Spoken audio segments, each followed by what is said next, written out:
advanced to the finals with 2 first-half touchdowns. The first, a 5-yard run to cap a 92-yard drive. The second, a 7-yard scamper set up by Greg Wofford's interception, his 3rd key INT in as many weeks. The Elks led 13-0 at halftime, but that wasn't enough. Jesse Morton ran in from the 4 midway through the 3rd for a 21-0 lead. Later, Sean Bettis bowled over from the 1. It was 27-0 before Brookhaven scored twice to no avail. The Elks win 30-14. It was really cold out here. You know, the wind was a factor, but I think in the long run it really didn't matter. I think I was expecting a little bit more, but I mean, if you get down in a game like this, it's kind of hard to get back. We're a good team, but once we scored a few, got them down, and they didn't come back up. So, offensive line and the defense just carried us tonight. That's what we're going to do as state. We're going to take it to state and win, baby. Nice night. Nice night. Paul Bergster's 30-yard field goal was just the icing on the cake. This one has belonged to the Centerville Elks from the opening whistle. Now, for the first time in 19 years, Bob Gregg is headed to the state finals. At Welcome Stadium, I'm James Jordan reporting for Touchdown 7. Thank you, James. Now up near Columbus. In Princeton this time. Tell you what, folks in Cincinnati were betting. Couple of Cinderellas, and it ought to be a ball Saturday night out of Welcome. Centerville and Talawanda, 2 teams that frankly weren't supposed to still be around in the Division I playoffs this week. But the Elks and the Braves pulled off a pair of first-round surprises and now go head-to-head Saturday night out at Welcome Stadium. That's where John Condit caught up with Bob Gregg's team earlier this evening. What a matchup, the Centerville Elks and the Talawanda Braves. It's all on the line Saturday at Welcome Stadium for a regional title and a trip to the state semis. Game of the upsets. That's what it is. Princeton came out. They didn't think they were looking forward to playing Elder, and Elder looking forward to playing Princeton. Now they're both home. And Centerville marches on. The Elks beat Elder. Talawanda shocked Princeton. So the 2 teams go at it this weekend, and they match up well. The only people can stop us is ourselves, because when we execute and the way our team comes off the line of scrimmage, I mean, this line, they come off hard and the back come right off at them, you know, right with them, and this is going to make us faster also. The Elks defense plans on shutting down the Braves by stopping quarterback Wentz Morris. He can do a lot. Reno Cunningham type. He can scramble really well. He can run the ball really well. And he can at times throw the ball really well. Centerville hasn't been this far since 1984, and while Talawanda is enjoying its first trip ever to the playoffs, these guys hope they'll be enjoying their first trip ever to the state semifinals, and they'll go to Columbus if they can win Saturday night. For Touchdown 7, I'm John Condit, News Center 7 Sports. As the Bengals get ready. Up at Canton, Ohio, great game. Just bad news for the local fans. You know, for 3 quarters, it appeared the Division I state title would be Centerville's. Well, but the second quarter, the second half, proved to be St. Ignatius-type football. Our Andy Banker has the game story. Coach Bob Gregg and the thousands of Centerville fans in the stands are loving this one early. The second play from scrimmage, St. Ignatius quarterback Kevin Mayer, under pressure, picked off. The Elks' Jason Frickas takes it back 23 yards. Jeremy Atkins takes it the final 5. The Elks ahead 7-0. The defense gets the ball right back on a fumble. A few plays later, Sean Bettis powers it in from the 1. The Elks are out to a quick 14-0 lead. But the St. Ignatius defense comes up big as well. After a punt pins Centerville inside their own 5, the Wildcats drop Jeremy Atkins in the end zone for a safety. Then on the Elks' free kick, St. Ignatius' Dean Lamarand rips off a 55-yard return. That leads to a touchdown. Suddenly, it's 14-9. That's a hell of a good first half. Keep your head up. Keep your mind on your assignment. You're doing a good job. Late in the half, the Elks defense does it again. They pick up another fumble. Then quarterback Jesse Morton unloads this 52-yard beauty to Greg Wofford. And with 8 seconds left, Jeremy Atkins takes it in again. It's 21-9 at the half. The Elks with the lead and the momentum. The experts had St. Ignatius' mammoth offensive line wearing down the Elks' smaller defense in the second half. But the Wildcats win this one with the big play. After a 72-yard touchdown pass in the 3rd quarter, they strike again about 5 minutes into the 4th. The halfback pass goes to Mike Sako for 38 yards. The 2-pointer is good. Ignatius takes the lead 24-21. That's how it would end as the Elks offense fails to move the ball in its final 2 attempts. Numb. 14 weeks plus 2-3 weeks of two-a-days. I'm numb. They're numb. We just give it our best shot, and here's where we're at. You know, that's not bad. So the Elks take second place, and sure, the loss hurts right now, but it cannot take away from what's truly been an astounding season. A season that started with a 41-3 loss to Princeton and ends here with a bid for the state championship. Quite a season, indeed. In Canton, Ohio, Andy Banker, 22 Live Sports. All right, here it is in writing. St. Ignatius, their third state title. Well, this win... And it's rare news. The bad news took place in Canton today, but the Centerville Elks have a lot to be proud of. We'll talk about them and their championship game next in sports. Of the Football Hall of Fame in sight of a high school championship game that could qualify for the Hall of Fame. When it was all over, the Centerville Elks had fallen just short of the title. They lost 24-21 to heavily favored St. Ignatius of Cleveland. I'm going to have that full story in just a minute, but first we're going to go from the tears to the cheers. High school football, where the boys from Cleveland St. Ignatius win championships all the time, so it's no surprise that they won another one today. The surprise came from the boys of Centerville, who had heard they weren't good enough to win a state title, but they came close. And the Elks' effort made for a classic game in Canton. In this showdown, the good guys wore black. Centerville wasn't supposed to win, but for a while it looked like they just might. 2 turnovers and 2 early touchdowns, and it was 14-0 Elks. That just 5 minutes into the game. St. Ignatius finally got its act together with a 2-point safety and 6 more points on the touchdown by Brandon Hatton.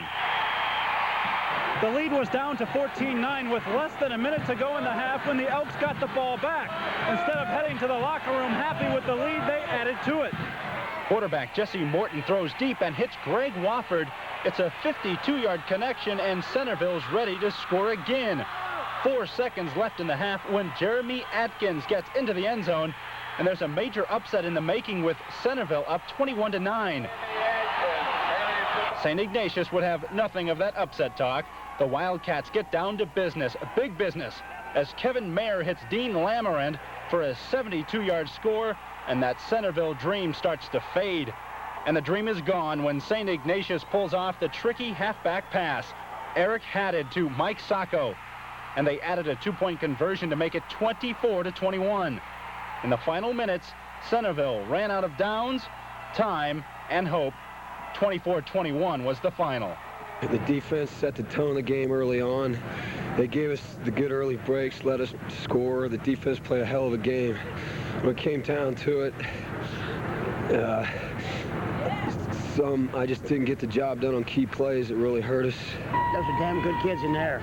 You know, not very big, and they're not very, some of them aren't very talented, but they got hearts, and that's why we're here. Now, Centerville's second place finish is its best ever. St. Ignatius celebrates its 3rd state title in 4 years. Now on the These teams do, but I'll tell you, losses like Friday for Springfield Catholic and today's to Centerville, they live with you a long time. They had it. Centerville led Cleveland St. Ignatius by 11 points at halftime. But the Wildcats mount a dynamic comeback to win the Division I state championship. Sports Director Mike Hartsock reports from Canton. Centerville's first trip to the state title game, with the Elks out to do more than just show up. Talk about the early momentum. The second play of the game, Jason Fickus picks off the pass and rolls it back down inside the 5-yard line. Jeremy Atkins takes it the rest of the way, 4 yards and a 7-0 lead. But the Elks offense didn't get much rest. 3 plays later, the ball is on the ground, and Scott Answer has it on the Wildcats' 23. The Elks took advantage again. Jesse Morton on the option. He's down to the 1-yard line. And that sets up the short yardage guy. Sean Betties bounces in, 14-0 with just over 5 minutes gone in the game.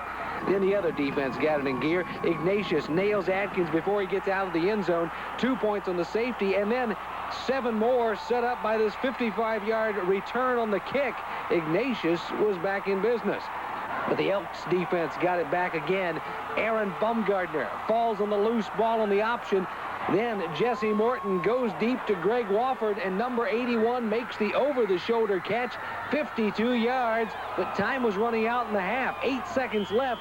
Atkins goes in, 21-9 Centerville at the break. After a scoreless third quarter, Ignatius with a big play early in the fourth, 72 yards on the catch and run. The kids from Cleveland don't have the lead yet, but they've got the momentum. And before you know it, the Elks are behind. A halfback option pass over the middle. Mike Sekou scores, add a 2-point conversion, 24-21 Ignatius. Centerville had 2 more chances, but they couldn't do it. This play slams the door. Yeah, it really hurts real bad to come all this far and just give it up like that, because we had it right there. We tasted it. So just like Springfield Catholic on Friday night, the Centerville Elks come up just a little bit shy in their bid for a state title. Only in this game, it was a lot tougher to take because Centerville led for most of the way, only to lose to St. Ignatius in the closing minutes of the ball game. 24-21 the final in Canton. I'm Mike Hartsock, News Center 7 Sports. So close, so close. All right. To Centerville and Springfield Catholic, but what a run by the Elks and Irish. Plus, a profile of Centerville's head coach, Bob Gregg. Well, if you say to me, oh, you're a good guy, and then you walk away and say, oh, son of a buck, I don't like him, that's bullcrap. Just tell me to my face. You don't like me, that's okay. And this one belongs to the Reds.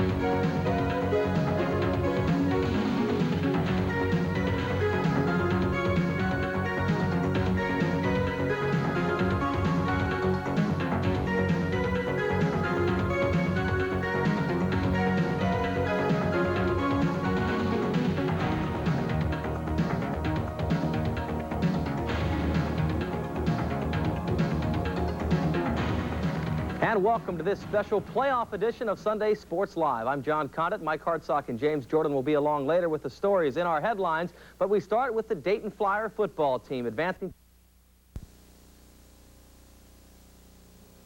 Football is a trial of life. And I really believe that. You know, you get knocked on your butt and you have 2 choices. Lay there or get up and come back harder. Bob Gregg knew it, and today the Centerville Elks had to live up to that challenge. An 11-point lead in the second half did not stand up in the Division I championship game, and as Mike Hartsock reports, coming home second best is tough to take. 14 weeks plus 2-3 weeks of 2-a-days. I'm numb. They're numb. We just give it our best shot, and here's where we're at. You know, that's not bad. Talk about highs and lows. The Elks rode the emotional roller coaster all day, scoring 14 points in the first 5 minutes of the game. I told them we got it too easy. They're tough. You know, they're a tough team. Yeah, I don't know what happened. We were playing so good, and all of a sudden, they just turned it up. That team couldn't stop them. It was a game that somebody had to make the big play down the stretch, and the Wildcats were up to the challenge. Yeah, they caught a big play. That halfback pass was a big play of theirs. Caught our defense off guard, and they deserved to win on that play.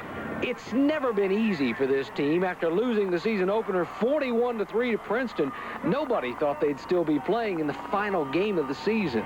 Well, I knew the first game wasn't typical of our team, so that didn't bother me. After we got killed by Princeton, they didn't think we were going to do anything, and then we turned it on, and we thought we could take it all the way. Those are damn good kids in there.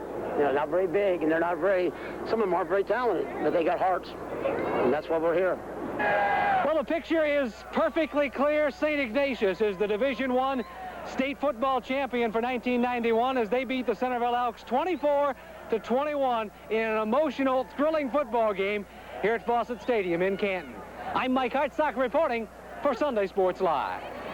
You know, Bob Gregg says football and real life go hand in hand. And this is his 34th year on the sidelines. Many were hoping to see Gregg get that ultimate award for high school football. He's an interesting character, and it's too bad the Elks fell short. But Bob Gregg is a great story, a story about discipline, hard work, and most importantly, good old-fashioned honesty. You know, if you say to me, oh, you're a good guy, and then you walk away and say, oh, son of a buck, you know, I don't like him, that's bullcrap. Just tell me to my face. You don't like me, that's okay.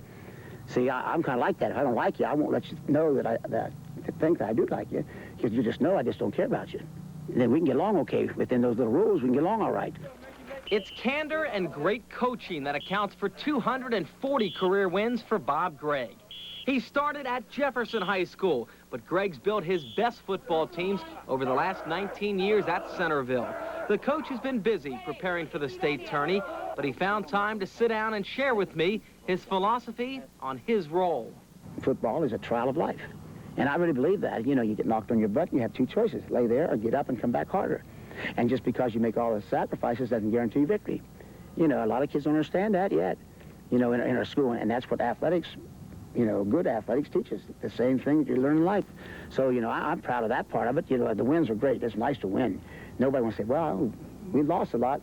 You know, nobody's too happy with that. But I think winning and having good kids and having values, they're all the same. Some of you guys go down there like a little baby. Run down there. Make them block you. Hey! Greg says he hasn't seen many great coaches, and this one's not afraid to walk on the wild side. He knows how to push the right buttons and win. His Elks won 12 straight Western Ohio League titles from 75 to 86. Intimidating? Some say yes, but definitely a winner.